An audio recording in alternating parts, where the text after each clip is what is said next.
వాజీ news కు స్వాగతం. నేను జ్యోతి. ముందుగా హెడ్లైన్స్ చూద్దాం. అట్టహాసంగా గవర కార్పొరేషన్ సభ్యుల అభినందన సభ నిర్వహణ. ముఖ్య అతిథిగా హాజరైన ఎంపీ విజయసాయిరెడ్డి.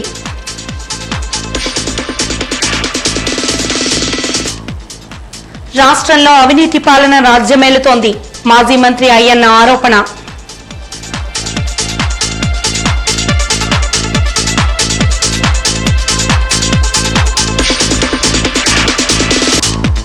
ఉత్తరాంధ్ర తీరానికి చేరువలో అల్పపీడన ద్రోణి. దీని ప్రభావంతో మరో 2 రోజులు కురవనున్న వర్షాలు.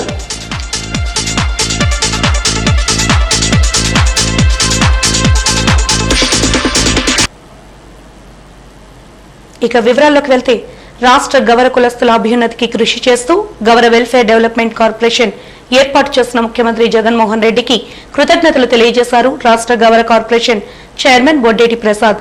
ఈ రోజు గవర కార్పొరేషన్ ఏర్పాటైన సందర్భాన్ని పురస్కరించుకుని స్థానిక గురజాడ కళాక్షేత్రంలో అభినందన సభ ఏర్పాటు చేసి రాష్ట్ర కమిటీ సభ్యులకు సన్మానం చేశారు. విజయనగరం నుంచి గవర కార్పొరేషన్ డైరెక్టర్ గా ఎన్నికైన ఆడారి రుక్మిణి ఆర్టీసీ కాంప్లెక్స్ నుంచి సభా ప్రాంగణానికి భారీ ర్యాలీగా వచ్చి పాల్గొన్నారు. ఈ కార్యక్రమంలో వైఎస్ఆర్సీపీ రాష్ట్ర ప్రధాన కార్యదర్శి ఎంపీ విజయసాయిరెడ్డి, మంత్రి అవంతి శ్రీనివాస్, అనకాపల్లి ఎమ్మెల్యే గుడివాడ అమర్నాథులు పాల్గొని సభ్యులకు సన్మానం చేశారు. ఈ సందర్భంగా నాయకులు మాట్లాడుతూ గతంలో ఎన్నడూ ఎక్కడా జరగనంతగా రాష్ట్ర అభ్యున్నతి జరుగుతోందన్నారు. కార్పొరేషన్ల ఏర్పాటు ఇతర రాష్ట్రాలకు ఆదర్శంగా నిలిచిందన్నారు. మన ప్రియతమ ముఖ్యమంత్రి జగన్మోహన్ రెడ్డి గారు నియమించినటువంటి బొడ్డేటి ప్రసాద్ని నేను హృదయపూర్వకంగా అభినందిస్తా ఉన్నాను. ప్రసాద్కు గతంలో రూరల్ ఎలక్ట్రిఫికేషన్ కార్పొరేషన్ చైర్మన్ గా పనిచేసినటువంటి అనుభవం ఉంది. అది ఒక ఆరంగేట్రం, అది మొదటి మెట్టు. ఇది గవర కార్పొరేషన్ గా ఇది 2వ మెట్టు అయితే మరిన్ని అడుగులు వేసుకుంటూ మెట్లు ఎక్కుతూ ఇంకా ప్రజానాయకుడిగా ఎదగాలనని నేను మనస్ఫూర్తిగా కోరుకుంటున్నాను. అది ఒక మానసిక వికలాంగుల ప్రత్యేక పాఠశాల. అక్కడ అభం శుభం ఎరుగని, లోకజ్ఞానం లేని, నిష్కల్మషమైన మనసున్న చిన్నారులకు ఆలనా పాలన అందించబడుతోంది. తల్లిదండ్రులు చేయలేని అనేక సేవలు ఆ పిల్లలకు అక్కడ లభిస్తాయి. దీపావళి అంటే తెలియని ఆ పిల్లలను దీపాల వెలుగులో కూర్చోపెట్టే ప్రయత్నం చేశారు ఆ పాఠశాల సిబ్బంది. ఇప్పుడు మీరు చూస్తున్నది ఉషోదయ కూడల్లో ఉన్న హిడెన్ స్పోర్ట్స్ మానసిక వికలాంగుల ప్రత్యేక పాఠశాల. విద్యార్థులు స్వయంగా సిబ్బంది సహకారంతో రూపొందించిన దీపపు కుందులను కాలుష్య రహిత దీపావళి పండుగను జరుపుకుని పర్యావరణాన్ని పరిరక్షించుకుందామంటూ ఆ బోసినవ్వుల చిన్నారులు ఇచ్చిన పిలుపు నిజంగా హర్షణీయం.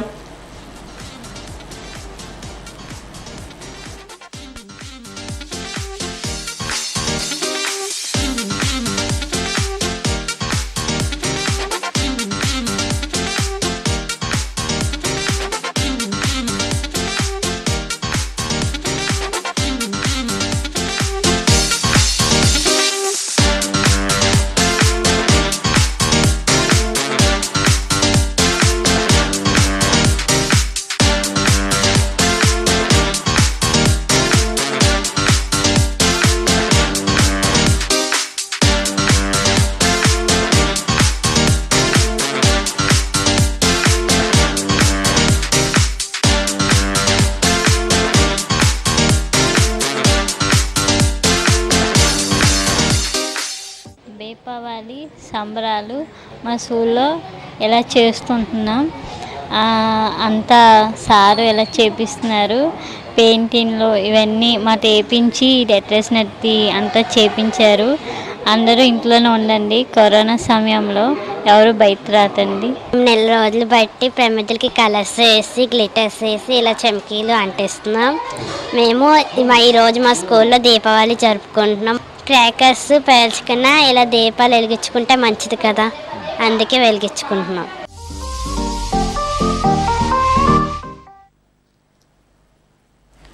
ఆకర్షణీయమైన రంగులతో అలాగే ఆకట్టుకునేలా చేసే కుందనాలను అద్ది పిల్లలు తయారు చేసిన దీపపు కుందులను చూసిన వారికి వాటిలో ఏదో ప్రత్యేకత ఉన్న భావన కలగకమానదు. వారికి తర్ఫీదు ఇచ్చి వారిలో ఉన్న నైపుణ్యానికి వెలుగులు నింపుతున్న సిబ్బంది సేవలు సదా అభినందనీయం.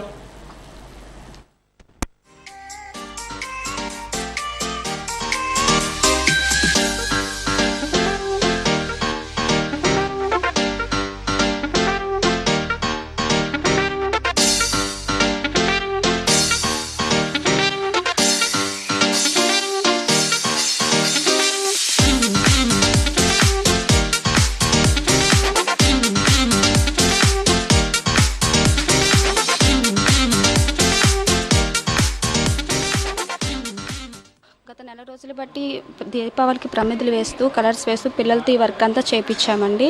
దీంతోపాటు స్టోన్స్ ఐటమ్ గ్లిటర్ ఐటమ్ కూడా వేయించాము. ఎందుకంటే దీపావళి క్రాకర్స్తో పేల్చకుండా ఇలా కలర్స్ వేసుకొని దీపాలు పెట్టుకుంటే సంతోషంగా ఉంటుందని ఈరోజు మా స్కూల్లో ఈ సెలబ్రేషన్స్ చేయించుకున్నామండి. పిల్లలతో ఆనందంగా హ్యాపీగా ఎంజాయ్ చేస్తున్నాం. వీళ్ళకి మనం ప్రతి ఐటము నేర్పిస్తామండి. దగ్గరుండి కూర్చోబెట్టి ఇలా చేయాలి అలా చేయాలని నేర్పిస్తే వాళ్ళు వర్క్ నేర్చుకుంటారు. రేపు పొద్దున్న వీళ్ళకి ఉపయోగపడుతుందని చెప్పేసి ఇలా నేర్పిస్తున్నామండి. ఈ ఇండియన్ స్పోర్ట్స్ మానసిక వికలాంగుల పాఠశాలలో ఈరోజు దివాళీ పండుగను పురస్కరించుకొని ఈరోజు దివ్యాంగులచే రూపుదిద్దుకున్న కళాకృతులైన ప్రమిదల్ని ఈరోజు ఎగ్జిబిట్ చేయడం జరిగిందండి. ఈ కళాకృతులు తయారు చేసిన దివ్యాంగులచే ఈ సంస్థకి సహకారాలు అందించిన వారికి అందరికి కూడా మేము ఈ పంపిణీ చేయడం జరుగుతుందండి. ప్రతి ఏడాదిలాగా ఈ ఏడాది కూడా ఈ కార్యక్రమం చేసాం. ఈ కరోనా వైరస్ నేపథ్యంలో ప్రతి ఇంట్లో దీపావళిలో వెలగాలని కోరుకుంటూ సెలవు తీసుకుంటున్నాం. అన్ని అవయవాలు చక్కగా ఉన్నవారికి ఏమాత్రం తీసిపోమని వారు తయారు చేసుకున్న కుందులతో ఈ రోజు పాఠశాల ఆవరణలో చేసిన ప్రదర్శన చూపర్లను ఆకట్టుకుంది. ప్రతి దీపావళి పర్వదినాన్ని పురస్కరించుకుని పాఠశాల వ్యవస్థాపకులు శ్రీనివాస్ ఈ విధంగా చిన్నారులతో దీపపు కుందులను తయారు చేయించి పాఠశాల అభివృద్ధికి సహాయ సహకారాలు అందిస్తున్న వారికి పంపిణీ చేస్తారు. అభం శుభం ఎరగని ఆ చిన్నారులను తమ సొంత బిడ్డల్లా చూసుకుంటూ సకల సేవలు అందిస్తున్న సిబ్బంది సేవలు ఎంతైనా అభినందనీయం. భూమిపై జన్మించిన ప్రతి జీవికి ఏదో ఒక కళ ఉంటుందని దాన్ని గుర్తించి వెలికి తీయాలన్న లక్ష్యంతో పాఠశాలను ఏర్పాటు చేసి తనకు తోచిన సేవ చేస్తున్న వ్యవస్థాపకులు శ్రీనివాస్ మరింత అభినందించదగ్గ వ్యక్తిని చెప్పుకోవచ్చు.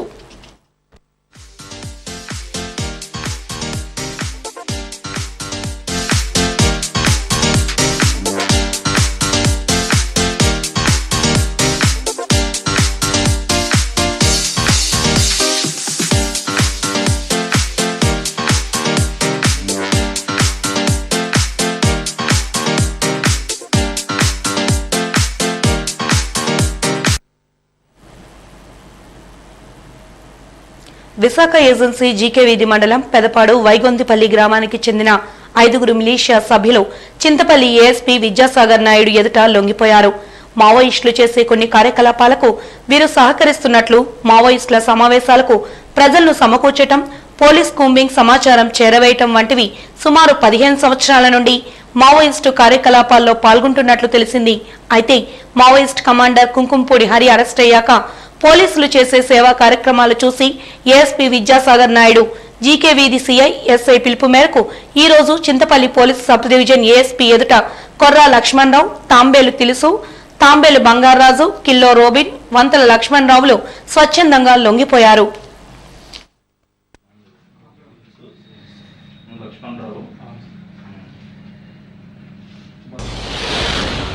ఈ రోజు మనకి పెదపాడు గ్రామం నుండి ముగ్గురు, అదేవిధంగా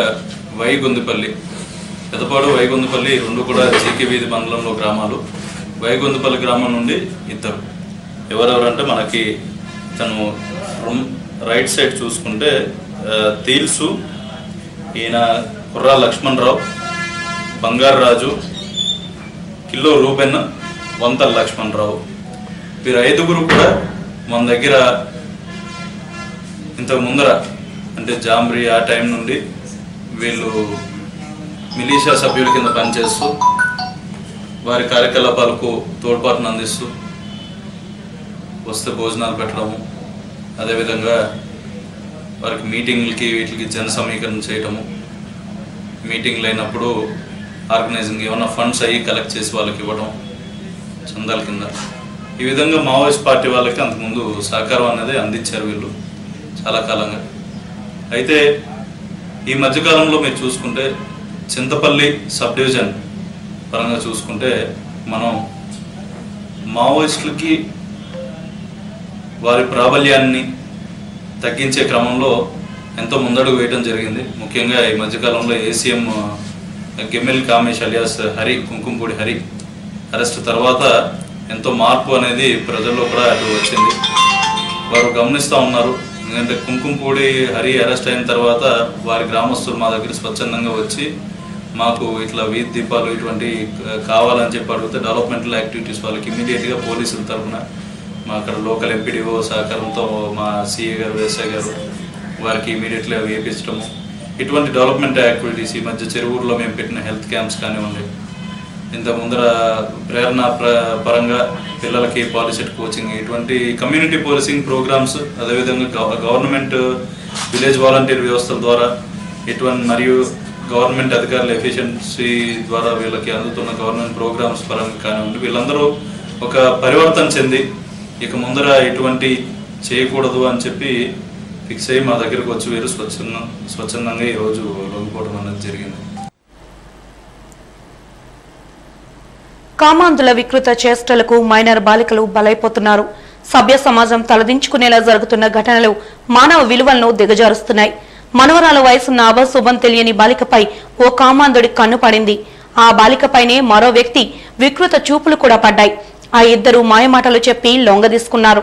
ఈ అఘాయిత్యానికి పాల్పడ్డ కామాంధులను పెందుర్తి పోలీసులు కటకటాల వెనక్కి నెట్టారు. బాలికకు మాయమాటలు చెప్పి లొంగదీసుకున్న ఇద్దరు వ్యక్తులను అరెస్టు చేశారు.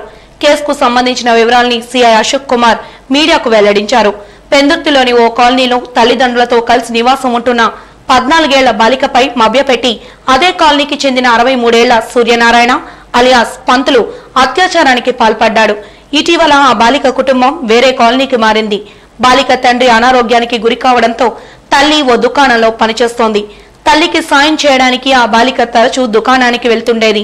ఈ క్రమంలో ఆ బాలికపై 23 ఏళ్ల కార్తీక్ అనే జ్యూస్ సెంటర్ నిర్వాహకుడి కన్ను పడింది. బాలికకు మాయమాటలు చెప్పి లోబరుచుకున్నాడు. ఇటీవల బాలికకు కడుపు నొప్పి రావడంతో తల్లి కేజీహెచ్ కు తీసుకువెళ్లింది. అక్కడ బాలికకు వైద్య పరీక్షలు చేయగా 4 నెలల గర్భవతిని తేలింది. తల్లి నిలదీయడంతో ఆ బాలిక మొత్తం విషయం చెప్పింది. దీంతో వృద్ధుడు సూర్యనారాయణ, యువకుడు కార్తీక్ పై బాలిక తల్లి పెందుర్తి పోలీసులకు ఫిర్యాదు చేసింది. దీనిపై విచారణ చేపట్టిన సిఐ అశోక్ కుమార్ నిందితులిద్దరిపై పోక్సో, అత్యాచారం కేసులు నమోదు చేసి అరెస్టు చేసినట్టు తెలిపారు.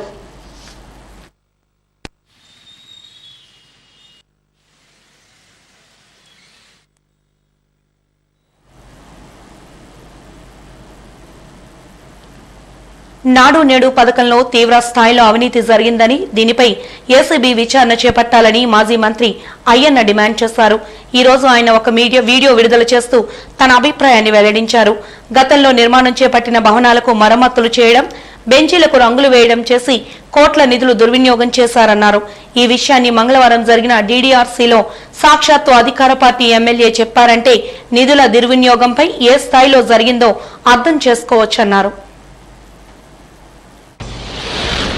నాడు నేడు కార్యక్రమం అంతా కూడా ఒక అవినీతి కంపు, ఎక్కడ చూసినా అవినీతి. దీనికి ప్రవీణ్ ప్రకాష్ గారు, ఒక సీనియర్ ఐఏఎస్ ఆఫీసర్ గారు దీనికి ఇన్ఛార్జ్ గా పనిచేస్తున్నారు. ఈ స్కూల్స్ అన్ని డెవలప్ చేయడం కోసం చేస్తున్నారు. చంద్రబాబు నాయుడు గారు ఏవైతే బిల్డింగ్ కట్టారో బ్రహ్మాండంగా ఉన్నాయి ఇప్పటికీ, వాటిని మళ్ళీ పూర్తిగా ఫ్లోరింగ్ కొడేసి మళ్ళీ స్టోన్స్ వేస్తున్నారు. ఉన్న బాత్రూమ్లు కొడేసి మళ్ళీ తయారు చేస్తున్నారు. ఎక్కడ చూసినా అవినీతి, చాలా దారుణంగా అవినీతి జరుగుతుంది.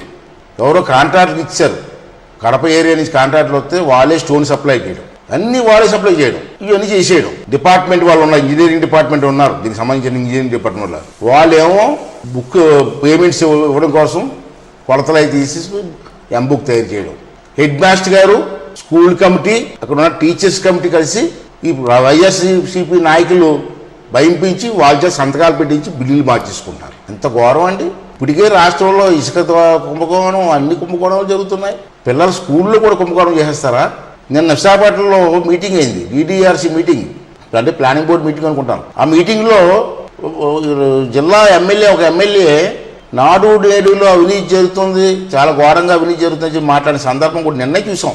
మీ ఎమ్మెల్యే గారు చెప్తున్నారు అవినీతి జరిగిందని, ఇవాళ మేము చెప్తున్నాం. అంతే, నేను ఒకటే చెప్తాను, ఇవాళ ఎక్కడ చూసినా 10,000 స్కూల్లో కూడా అవినీతి జరిగింది. ఇది ప్రజా డబ్బు, పిల్లల కోసం ఖర్చు పెట్టిన డబ్బు, ఇంత ఘోరంగా అవినీతి జరిగింది అంటే చాలా బాధగా ఉంది. అంచేది మీకు ఏమాత్రం ప్రవీణ్ ప్రకాష్ గారు, మీరు దీనికి ఇన్ఛార్జ్గా వ్యవహరిస్తున్నారు కాబట్టి దీని మీద ఎంక్వైరీ వేయండి.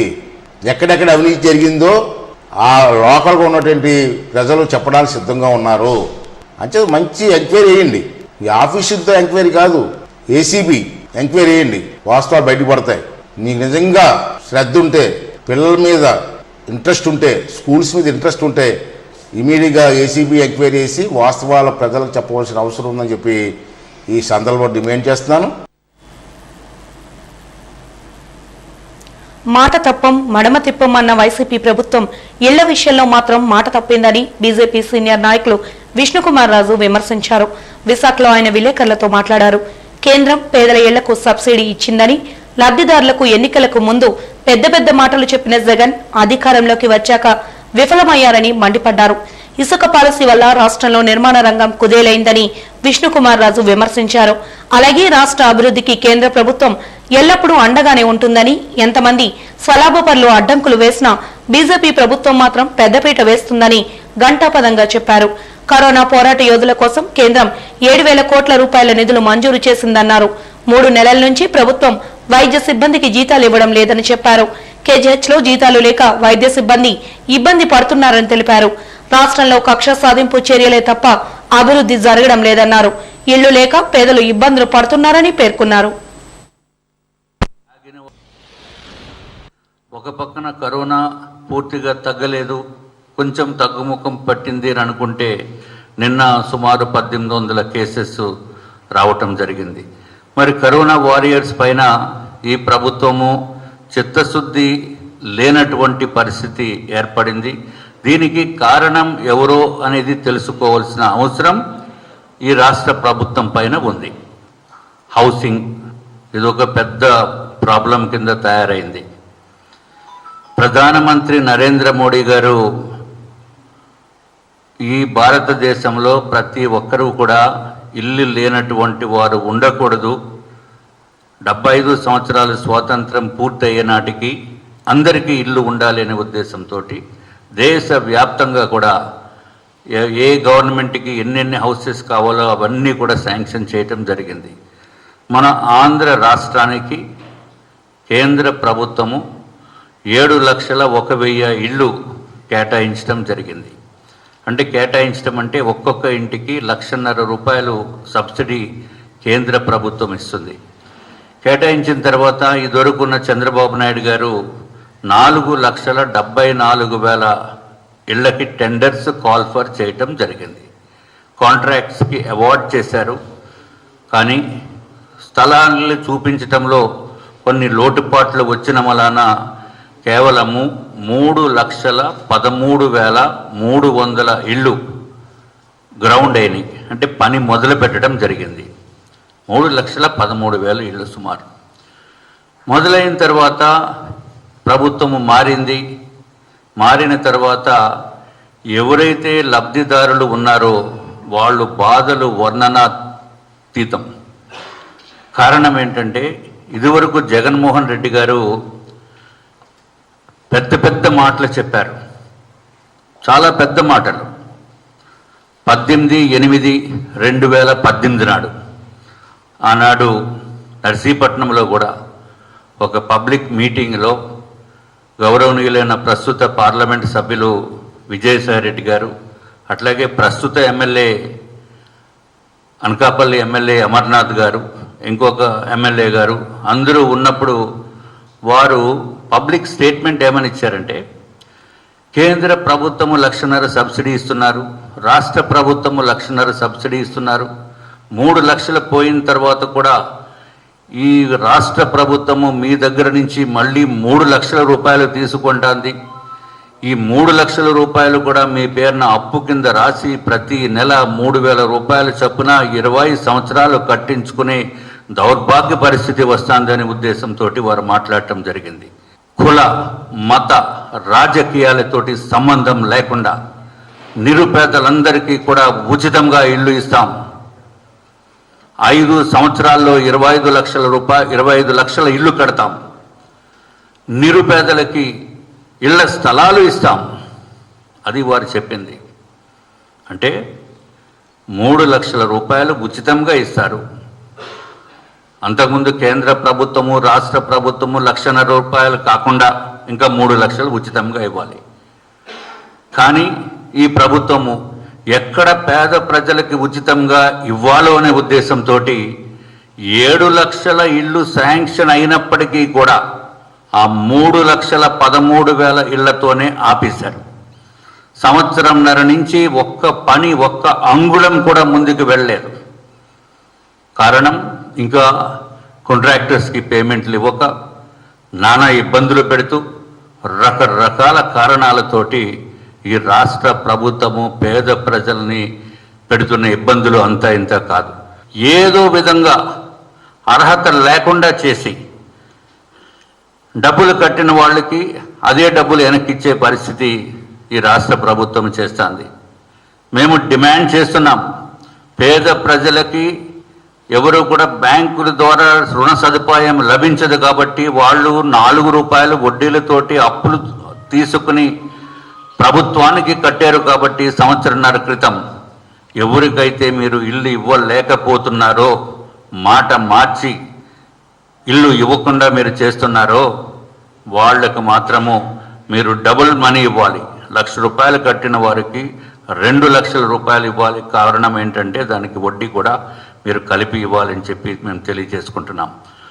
అట్లాగే ఇంకా రాష్ట్ర ప్రభుత్వం గురించి చెప్పాలి అని అనుకుంటే, శాండ్ పాలసీ చాలా దారుణా పడిన తర్వాత ఎంతో కాలం వరకు శాండ్ దొరకకుండా చేశారు. దొరికిన తర్వాత బ్లాక్లో పోయింది. బ్లాక్లో పోయిన తర్వాత మళ్ళీ ఇప్పుడే కళ్ళు తెరిచి దాన్ని 375 రూపాయలకు ఎంతకో ఇస్తామని చెప్తున్నారు. కానీ అది కూడా చాలా ఎక్కువ. రాష్ట్ర ప్రభుత్వాన్ని కోరేది ఇంకా రేటు తగ్గించి పబ్లిక్కి అందుబాటులో ఉంటే కన్స్ట్రక్షన్ యాక్టివిటీ పెరుగుతుంది. ఎప్పుడైతే కన్స్ట్రక్షన్ యాక్టివిటీ పెరుగుతుందో ఈ కార్పెంటర్స్ కానీ, రాడ్ బెండర్స్ కానీ, మ్యాసన్స్ కానీ, కూలీ వారికి కానీ పని దొరికే అవకాశం వస్తుంది. కాబట్టి ఈ విధమైన ప్రయత్నం కూడా మీరు చెయ్యాలి.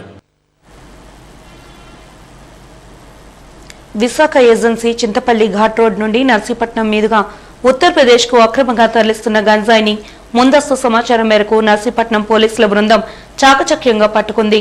ఈ సందర్భంగా పట్టణ సీఐ స్వామినాయుడు మీడియాతో మాట్లాడుతూ, నర్సీపట్నం మున్సిపాలిటీ పెదబొడ్డేపల్లి నుండి జోగినాథునిపాలెం వెళ్లే మార్గంలో బొలెరో కంటైనర్ వాహనాలను పరిశీలించగా వాటిలో 1,360 కిలోల గంజాయిని గుర్తించామని పేర్కొన్నారు. అక్రమ గంజాయితో పాటుగా 2 ద్విచక్ర వాహనాలు, 1 బొలెరో వాహనం, 1 కంటైనర్ను స్వాధీనం చేసుకుని 7 వ్యక్తులను అరెస్టు చేశామని తెలిపారు.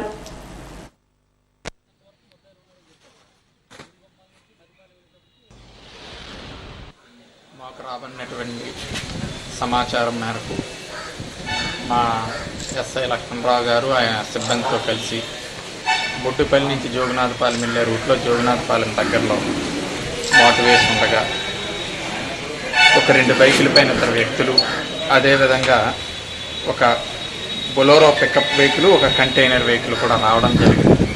వాళ్ళని ఒకరిని పట్టుకొని వెరిఫై చేయగా ఈ బొలోరో వెహికల్లో సుమారు 525 కేజీల గంజాయి దొరికింది. అదేవిధంగా ఈ కంటైనర్లో 840 కేజీల గంజాయి దొరికింది. ఈ బైకుల మీద ముందు వస్తున్న 2 వ్యక్తులు కూడా వాళ్ళకి పైలట్, అడ్వాన్స్ పైలట్, వాళ్ళు ఇచ్చిన ఏమైనా పోలీసు ఉన్నారని చెప్తే వీళ్ళు వాళ్ళకి ఇన్ఫర్మేషన్ ఇచ్చి రూట్ మార్చడం ఇచ్చేస్తారు. వాళ్ళను కూడా ముందు అదుపులో తీసుకోవడానికి ముందు సమాచారం మేరకు వీళ్ళని కూడా పట్టుకోవడం జరిగింది. సుమారు టోటల్ 7 వ్యక్తులు 1365 కేజీలకి అందాయి. 4 వెహికల్లు దొరికాయండి. 2 2 వీలర్స్, 1 బొలోరో, 1 కంటైనర్. వాళ్ళపై ఇప్పుడు కేసు నమోదు చేశాము. వాళ్ళని అరెస్ట్ చేసి జ్యుడిషియల్ రిమాండ్ నిమిత్తము కోర్టులో ప్రవేశపెడతాము. కేంద్ర రాష్ట్ర ప్రభుత్వాలు అనుసరిస్తున్న ప్రజా కార్మిక రైతు వ్యతిరేక విధానాలను నిరసిస్తూ సిపిఎం పాదయాత్రలు నిర్వహిస్తూ ప్రజలను చైతన్యపరుస్తోంది. దీనిలో భాగంగా 70వ వార్డు చినముషిడివాడ శాంతినగర్ ఎస్సీబీసీ కాలనీలో పెందుర్తి సిపిఎం నాయకులు ఇంటింటికి వెళ్లి కరపత్రాలు పంపిణీ చేశారు. కేంద్రం అనుసరిస్తున్న విధానాలతో అన్ని వర్గాల ప్రజలు తీవ్రంగా నష్టపోతున్నారని సిపిఎం నాయకుడు అప్పలరాజు ఆరోపించారు. ప్రభుత్వ రంగ సంస్థలను నిర్వీర్యం చేస్తూ కార్పొరేట్ శక్తులను ప్రోత్సహిస్తున్నారని మండిపడ్డారు. ఇలాంటి విధానాలు వీడకపోతే పోరాటం తప్పదని హెచ్చరించారు.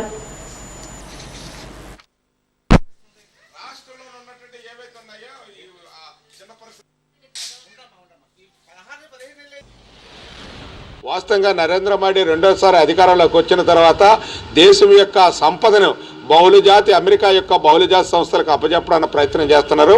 అందులో భాగంగానే ప్రభుత్వ రంగ సంస్థలు ఈరోజు స్టీల్ ప్లాంట్ కానీ, షిప్ యార్డ్ కానీ, ఇండియన్ ఆయిల్ కార్పొరేషన్ కానీ అన్నీ కూడా ప్రైవేట్ పరం చేస్తున్నారు. అదే కాకుండా రైతులకి నష్టదాయకమైన 3 బిల్లులు తీసుకొచ్చి పార్లమెంట్లో ప్రవేశపెట్టి ఈరోజు రైతుల ఆత్మహత్యలకి ప్రధాన కారకులం బీజేపీ అవుతుంది. వాస్తవంగా బీజేపీ ఏదైతే ప్రవేశపెట్టిందో రైతు బిల్లులకి, ఆ బిల్లులకి కూడా మన రాష్ట్రంలో ఉన్న వైఎస్ఆర్ పార్టీ ఎంపీలు కానీ, తెలుగుదేశం ఎంపీలు కానీ పూర్తి మద్దతు తెలిపాయి. అంటే ఈ రాష్ట్రంలో ఉన్నటువంటి రైతులు వేసే ఓట్లు గెలిపించుకొని ఎంపీలు, వైఎస్ఆర్ ఎంపీలు కానీ, తెలుగుదేశం ఎంపీలు ఎలాగా దాన్ని మద్దతు తెలుపుతారనేది మేము సిపిఎం పార్టీకి అడుగుతున్నాం. వాస్తవంగా ప్రజల్లోకి మేమందరం వెళ్ళి ఈ విధానాలు రాష్ట్ర ప్రభుత్వం కానీ, కేంద్ర ప్రభుత్వం అనుసరిస్తున్న విధానాలు కానీ వెనక్కి తీసుకోకపోతే రాబోయే కాలంలో భారతదేశం ఆకలి దేశంగా మారబోతుంది. ఈ విధానాలు ఇప్పుడు కార్మిక చట్టాలు మార్చారు, బ్యాంకులు ప్రైవేట్ పరం చేస్తున్నారు, ఇన్సూరెన్స్ ప్రైవేట్ పరం చేస్తున్నారు, మొత్తం రైతులకు నష్టదాయకమైనటువంటి బిల్లులు ప్రవేశపెట్టారు. అదే కాకుండా నిరుద్యోగ సంస్థ 15 కోట్ల మంది ఈరోజు భారతదేశం చేరుకుంది. భవిష్యత్తులో పరిశ్రమలు, చిన్న పరిశ్రమలు మూతపడినవన్నీ కూడా తెరిపించడానికి రాష్ట్ర ప్రభుత్వం కానీ, కేంద్ర ప్రభుత్వం ఎటువంటి సహాయ సహకారాలు అందించకుండా ఈ దేశంలో ఉన్నటువంటి ప్రజల కార్మికుల పైన, రైతాంగం పైన, వ్యవసాయ కార్మికుల పైన అనేక చేస్తున్నారు. ముఖ్యంగా నరేంద్ర మోడీ అధికారంలోకి వచ్చిన తర్వాత మహిళలపై, దళితులపై దాడులు విపరీతంగా జరుగుతున్నాయి. మహిళలపై అత్యాచారాలు జరిగినా దాన్ని పట్టించుకునే పరిస్థితి అనేది కేంద్ర ప్రభుత్వం లేదు. కానీ ఈ విధానాలు కానీ మార్చుకోకపోతే భవిష్యత్తులో కేంద్ర రాష్ట్ర ప్రభుత్వ ప్రజా వ్యతిరేక విధానాలకి మరొక స్వతంత్ర పోరాటం చేయడానికి ఎర్ర జెండా భారత కమ్యూనిస్ట్ పార్టీ ముందుంటుందని తెలియజేస్తున్నాం. తెలంగాణ రాష్ట్రంలో దుబ్బాక నియోజకవర్గ ఉప ఎన్నికల్లో బీజేపీ అభ్యర్థి రఘునందన్ రావు 1118 ఓట్ల మెజార్టీతో గెలుపొందిన సందర్భంగా, అలాగే బీహార్ విజయం సందర్భంగా పాతగాజువాక కూడల్లో విజయోత్సవ ర్యాలీని నియోజకవర్గ బీజేపీ కన్వీనర్ కన్నంరెడ్డి నరసింగారావు ఆధ్వర్యంలో నిర్వహించారు. మొదట తీన్మార్ డప్పులను కొట్టి కన్నంరెడ్డి నరసింగారావు ఆధ్వర్యంలో విజయోత్సవ ర్యాలీని ప్రారంభించారు. మిఠాయిలను అందరికీ పంచిపెట్టి అందరికీ అభినందనలు తెలిపారు. ఈ సందర్భంగా ఆయన మాట్లాడుతూ ప్రధాని మోదీ నాయకత్వంపై ఉన్న నమ్మకంతో దేశ ప్రజలు బీజేపీకి పట్టం కట్టారని, రాబోయే రోజుల్లో ఆంధ్రాలో కూడా రాష్ట్ర అధ్యక్షులు సోము వీర్రాజు నాయకత్వంలో అధికారంలోకి రావడం ఖాయమంటూ జోషిన్ చెప్పారు. ఈ కార్యక్రమంలో జిల్లా ఉపాధ్యక్షులు Indrasena Reddy, Krishnaraju, co convener Guturu Shankar Rao, corporator అభ్యర్థులు సిరసపల్లి నూకరాజు తదితరులు పాల్గొన్నారు.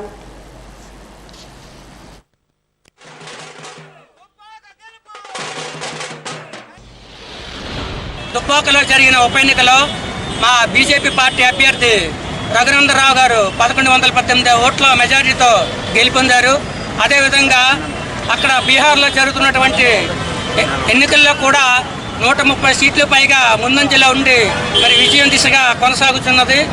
మరి దేశంలోనే మన దేశ ప్రధాని శ్రీ నరేంద్ర మోదీ గారి నాయకత్వంలో మరి ప్రతి రాష్ట్రంలోనూ కూడా రాబోయే రోజుల్లో బీజేపీయే మరి జెండా ఎగరవేసే దిశగా అందరూ కూడా పాల్పంచుకుంటున్నారు. మరి రాబోయే రోజుల్లో ఆంధ్రప్రదేశ్లో కూడా భారతీయ జనతా పార్టీ అధికారంలో రావడం ఖాయం. దానికి ఇదే శుభసూచన. విశాఖపై రాష్ట్ర ముఖ్యమంత్రికి సవితల్లి ప్రేమ తప్ప నిజమైన ప్రేమ లేదని, భూ రాబందులకు ఇక్కడి విలువైన భూములను కట్టపెట్టేందుకు చూస్తున్నారని మాజీ మంత్రి, టీడీపీ సీనియర్ నాయకులు బండారు సత్యనారాయణ ఆరోపించారు. ఈ మేరకు ఆయన మీడియాతో మాట్లాడుతూ అత్యంత విలువైన విశాఖ భూములపై కన్నేసిన కబ్జాదారులకు గుబులు పుట్టిస్తోందని డప్పు కొట్టుకుంటున్న ప్రభుత్వ పెద్దలు తెర వెనుక మాత్రం వాటిని స్వాహా చేసేందుకు పావులు కలుపుతున్నారని ఆరోపించారు.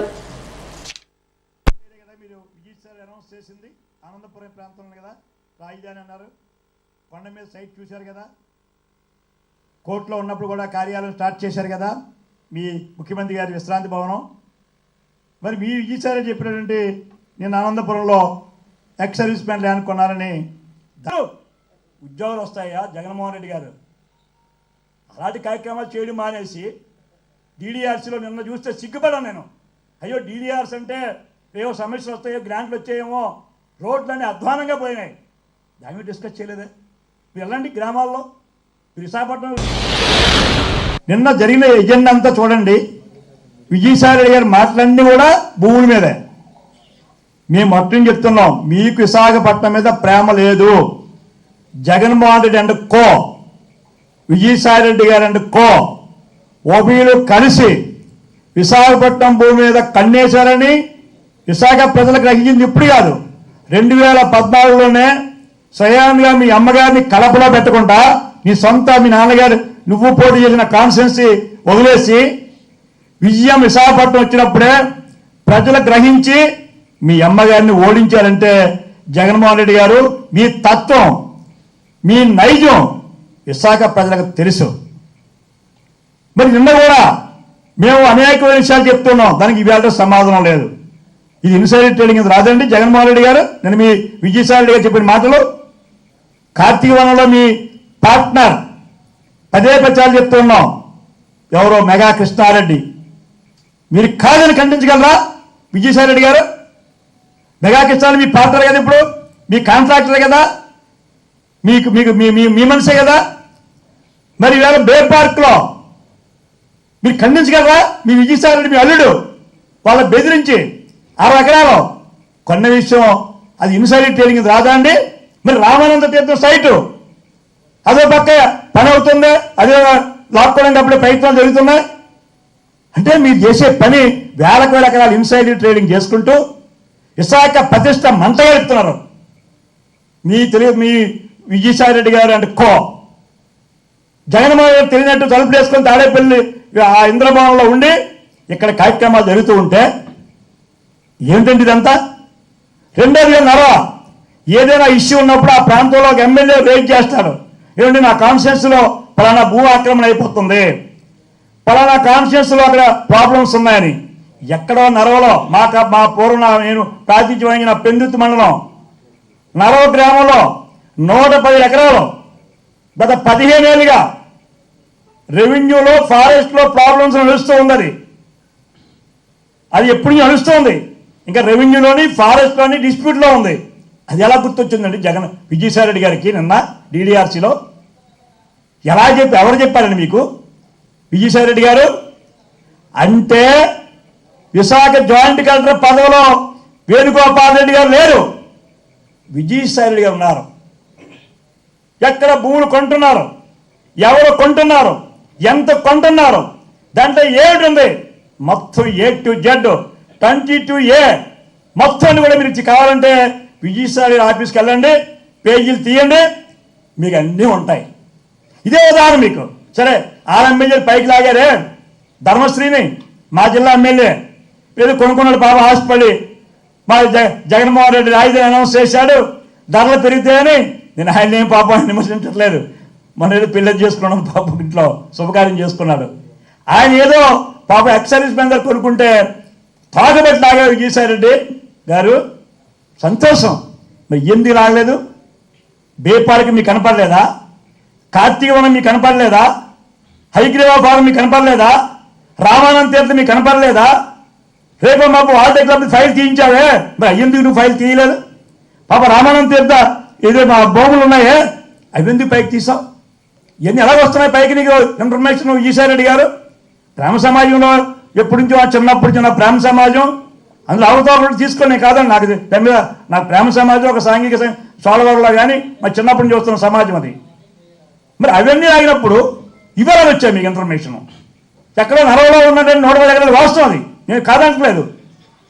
అది రెవెన్యూ మ్యాటర్లోని ఫారెస్ట్ వాళ్ళు మాదని రెవెన్యూ మాదని తవ్వుపడుతున్నారు. అదెందుకు నేను మూవ్ చేసినట్టు ఈసారెడ్డి గారు? ఏ ఎంపీ జిల్లా ఎంపీ ఏమైనాడు? మంత్రులు ఏమైనారు? మీకు లేదు ఇన్ఫర్మేషను? జిల్లా ఎంపీ మూవ్ చేయాలి. మా అనకాపల్లి కాన్స్టిట్యున్సీ ఎంపీ మూవ్ చేయాలా? పాప మా డాక్టర్ గారు ఆయన తెలియనట్టు ఉంది. ఆ ఎమ్మెల్యే ఉన్నాడు అక్కడ, ఆయన చూసినట్టు ఎమ్మెల్యేగా గుర్తించలేదు. నాకు తెలుసు మా ఎమ్మెల్యేని, ఆయన తెలియదు కానీ ఈసారి తీసిపోయింది. మరి అన్ని చూస్తూ ఉంటే ఇన్సైడ్ ట్రేడింగ్ ఎవరు ఇప్పుడు సమాజం చెప్పండి. ఇప్పుడు నడుతున్న బీజేపీ వాళ్ళు కూడా సోమవీరరావు గారిని, అయ్యా మీరు మాట్లాడండి, ఎంతసేపు చంద్రబాబు నమ్మడం కాదు, నేను చెప్తున్న వాస్తవం కాదు, సోమవీరరావు గారు ఎంక్వైరీ చెప్పనండి. పద్మనాభ పుణ్యక్షేత్రంలో వేయించేసిన అనంత పద్మనాభ స్వామి సన్నిధిలో ఆశ్వయుజ మాసంలో ఆలయ ఈవో లక్ష్మీనారాయణ శాస్త్రి ఆధ్వర్యంలో బుధవారం స్థానిక నాయకులు భక్తుల సహాయంతో 4 రోజుల పాటు చేపట్టిన పవిత్రోత్సవంలో మంగళవారం రాత్రి అత్యంత ఘనంగా ప్రారంభమయ్యాయి. ఈ సందర్భంగా విజయనగరం రామతీర్థాల నుంచి వచ్చిన వేద పండితులు ముందుగా పుట్టమన్నును తీసుకువచ్చిన అనంతరం పవిత్రోత్సవంలకు అంకురార్పణ చేశారు. అనంతరం కుంతి మాధవ స్వామి ఆలయంలో స్వామివారికి విశేష పూజలు చేశారు. ఈ సందర్భంగా భక్తులు స్వామిని దర్శించుకున్నారు. ఇందుకోసం ఆలయాన్ని సుందరంగా ముస్తాబు చేశారు. ఈ కార్యక్రమంలో మండల వైసీపీ అధ్యక్షులు కె రాంబాబు, గ్రామ పెద్దలు పాల్గొన్నారు.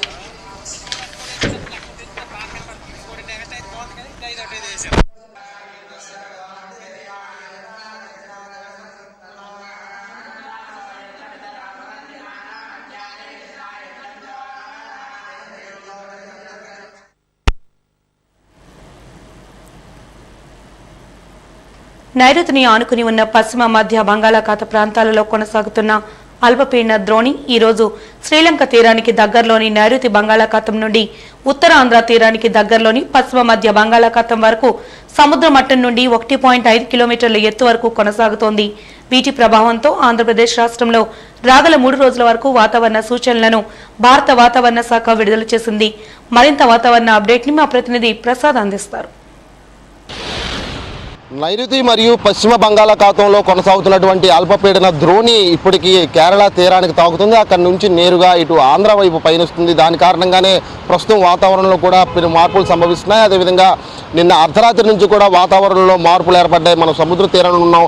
ఇటు అలలు కూడా ఉవ్వెత్తున ఏర్పడుతున్న సందర్భం అయితే మనం ప్రత్యక్షంగా చూస్తున్నాము. అంతేకాకుండా ఈ తీరం ఏదైతే విశాఖ తీరానికి ఆనుకున్నటువంటి మత్స్యకార గ్రామాలు ఉన్నాయో, అదేవిధంగా తీర ప్రాంతం ఏదైతే ఉందో ఆ ప్రాంత ప్రజలందరూ కూడా సురక్షితంగా ఉంచేందుకు అదేవిధంగా తగిన జాగ్రత్తలు కూడా ఇటు రాష్ట్ర ప్రభుత్వ యంత్రాంగం తీసుకుంటుంది. అయితే ఈ నైరుతి ఏదైతే ఋతుపవనాలు ఉన్నాయో దానికి సంబంధించి ఏదైతే అల్పపీడన ద్రోణి ఏర్పడిందో దానికి సంబంధించిన పూర్తి స్థాయి దాని రూపం ఏదైతే ఉందో అది కూడా ఇప్పుడు ఆంధ్ర రాష్ట్రంపై దాని ప్రభావం చూపించే అవకాశం ఉందని తెలుస్తోంది. అంతేకాకుండా ముఖ్యంగా ఇటు విశాఖ తీరానికి సంబంధించి అయితే కనుక ఇటు జిల్లా యంత్రాంగం కూడా పూర్తిగా అప్రమత్తం అయింది. అయితే ఇప్పటికే మత్స్యకారులు కూడా వేటకు వెళ్ళకూడదన్నట్టు ఒక నిషేధం కూడా వెలువడించడం జరిగింది. ఎందుకంటే ఇప్పుడు దీన్ని ఏదైతే అల్పపీడన ద్రోణి ఉందో దీని ప్రభావంతో రాగల 3 రోజుల పాటు కూడా వాతావరణంలో మార్పులు సంభవిస్తుంటాయి. అదేవిధంగా సముద్రం కూడా సముద్ర మట్టానికి 1.5 కిలోమీటర్స్ ఎత్తునైతే కనుక ద్రోణి ఏర్పడింది. దానికి సంబంధించి పూర్తిగా ఇప్పటికే రాగల 3 రోజుల్లో కూడా వాతావరణ శాఖ ఇప్పటికే భారత వాతావరణ శాఖ పూర్తిగా ఈ సంబంధించినటువంటి జాగ్రత్తలు కూడా తెలపడం జరిగింది. దానికి సంబంధించి ఇటు జిల్లాల వారీగా కూడా ఆంధ్ర రాష్ట్రంలో ఉన్నటువంటి 13 జిల్లాల వారీగా కూడా అధికారులు అప్రమత్తమయ్యారు అని చెప్పుకోవచ్చు. అంతేకాకుండా మరొక 3-4 రోజుల్లో దీపావళి వేడుకలు కూడా జరగబోతున్నాయి. దానికి సంబంధించి కూడా వ్యాపారస్తులు కూడా ఇప్పటికే పలు చోట్ల అయితే కనుక వ్యాపారాలు కొనసాగించడానికి దీపావళి సామాన్లు అమ్ముకునేందుకు అయితే కనుక ప్రభుత్వం సూచించినటువంటి ఏదైతే స్థలాలు ఉన్నాయో ఆ స్థలాల్లో ఇప్పటికే స్టాల్స్ ఏర్పాటు చేశారు. అయితే ఈ 3 రోజుల వర్ష ప్రభావం అటు వ్యాపారస్తుల మీద తీవ్రస్థాయిలో ప్రభావం చూపిస్తుంది. అంతేకాకుండా ఇప్పుడు ఆ దీపావళి కరోనా సిచ్యువేషన్లో దీపావళి సంబరాలపై ఆంక్షలను కూడా ఇటు రాష్ట్ర ప్రభుత్వం విధించింది. కాబట్టి దానికి సంబంధించి రాత్రి 8 గంటల నుంచి 10 గంటల వరకు మాత్రమే కేవలం 2 గంటల వ్యవధిలోనే దీపావళి వేడుకలు జరుపుకోవాలి, టపాసులు పేల్చుకోవాలనేటువంటి ఒక నిషేధం ఏర్పాటు చేసింది. దానికి సంబంధించి కూడా ప్రజల్లో కూడా పూర్తిగా సముఖత వ్యక్తం అవుతుంది తప్ప ఎక్కడ కూడా వ్యతిరేకత అంటూ వ్యక్తం అవ్వట్లేదు. దానికి సంబంధించి ఇప్పుడు వాతావరణం కూడా దానికి తోడడంతో ఇటు వ్యాపారులు అదేవిధంగా ఎవరైతే పండుగ చేసుకుందాం అనుకున్న వారు కూడా చాలా కాస్త అసంతృప్తికి అయితే గురి కావాల్సిన సందర్భం ఉంది. ఇంతటి చల్లని వాతావరణంలో అయితే కనుక సముద్ర తీరాన్ని చూడడానికి అయితే కనుక సందర్శకులు కూడా పెద్ద ఎత్తున ఇటు ఆర్కే బీచ్ ప్రాంతానికి రావడం జరిగింది. అంతేకాకుండా సుదీర్ఘమైనటువంటి ప్రాంతం ఉన్నటువంటి భీమిలి బీచ్ రోడ్ వరకు కూడా ఎవరైతే పర్యాటకులు ఉన్నారో అదేవిధంగా నగరవాసులు కూడా చాలా రోజుల తర్వాత ఇంత మంచి వాతావరణంలో విశాఖ తీరాన్ని చూద్దాము. విశాఖ సముద్ర అందాన్ని కూడా తిలకిద్దామని ఉద్దేశంతో అయితే కనుక ఇప్పటికే సందర్శకులు పెద్ద ఎత్తున ఇటు తీరానికి రావడం జరుగుతుంది. అంతేకాకుండా ఇప్పుడు పడుతున్నటువంటి వర్ష ప్రభావంతో కూడా చాలా వరకు ముందస్తు సూచనల ప్రకారం, అంతేకాకుండా ఇటు నగరంలో ఉన్నటువంటి లోతట్టు ప్రాంతాలు ఏవైతే ఉన్నాయో లోతట్టు ప్రాంతాలకు సంబంధించి కూడా ఆ ప్రజల్లో పూర్తి అప్రమత్తత కలుగుతుంది. ఎందుకంటే ఇటీవల కురిసిన వర్షాల కారణంగా ప్రజలకు ఇప్పటికే ఒక అవగాహన అంటూ వచ్చింది. అంతేకాకుండా ఏదైతే ముఖ్యమైన కూడళ్ళు ఉన్నాయో ప్రధాన రహదారుల మీద కూడా ఇప్పుడు ఏదైతే యూజీడీ అదేవిధంగా ఎలక్ట్రికల్ వర్కులు జరుగుతున్నాయో దానికి సంబంధించి ఏవైతే గోతులు తవ్వి ఉన్నాయో ఆ గోతులను కూడా గుర్తించడానికి ఇప్పటికే బార్కెట్లు కూడా ఏర్పాటు చేశారు. గోతుల్లో ఈ వర్షపు నీరు స్టాక్ ఉండిపోవడం, అదేవిధంగా మట్టి పేరుకుపోవడంతో అక్కడ ప్రమాదాలు పొంచి ఉన్నాయి. ప్రజలు ఇవన్నీ కూడా గమనించాలని చెప్పి ఇప్పటికే ఇటు జీవీఎంసీ ఇప్పటికే పలు చోట్ల అయితే ప్రగాడులు ఏర్పాటు చేసింది. అంతేకాకుండా బార్కెట్లు ఏర్పాటు చేసి అటుగా ఎవరిని వెళ్లకుండా తగిన జాగ్రత్తలు తీసుకుంటుంది. ప్రస్తుతం అయితే కనుక ఏదైతే అల్పపీడన ద్రోణి ఏర్పడిందో దీనికి సంబంధించి ఆంధ్ర తీరానికి అయితే ఇది రాబోతుంది. అయితే కేరళ తీరాన్ని తాకుతూ ఆంధ్ర తీరానికి రాబోతుంది. కాబట్టి ఇటు ఉన్నటువంటి ఆంధ్ర రాష్ట్రంలో కూడా వాతావరణ మార్పులు ఏర్పడే అవకాశం ఉందని చెప్తున్నారు. అంతేకాకుండా 3 రోజుల పాటు ఇటు ఈ రోజు రేపు ఎల్లుండి కూడా ఈ ప్రభావం ఉంటుంది, వర్ష ప్రభావం ఉంటుందని ఇటు వాతావరణ శాఖ అధికారులు అయితే ఇప్పటికే చెప్పడం జరిగింది. ఇది ప్రస్తుతం విశాఖలో ఈ రోజు ఉన్నటువంటి వాతావరణ తాజా పరిస్థితి. వీడియో జర్నలిస్ట్ నాయుడుతో ప్రసాద్, వాజీ న్యూస్, విశాఖపట్నం. వాజీ న్యూస్ ముగించే ముందు హెడ్లైన్స్ మరొకసారి చూద్దాం. అట్టహాసంగా గవర కార్పొరేషన్ సభ్యుల అభినందన సభ నిర్వహణ. ముఖ్య అతిథిగా హాజరైన ఎంపీ విజయసాయిరెడ్డి.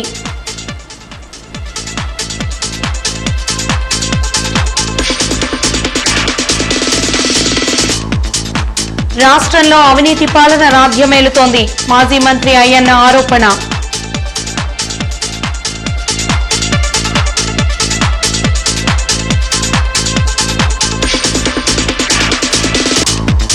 ఉత్తరాంధ్ర తీరానికి చేరువలో అల్పపీడన ద్రోణి. దీని ప్రభావంతో మరో 2 రోజులు కురవనున్న వర్షాలు.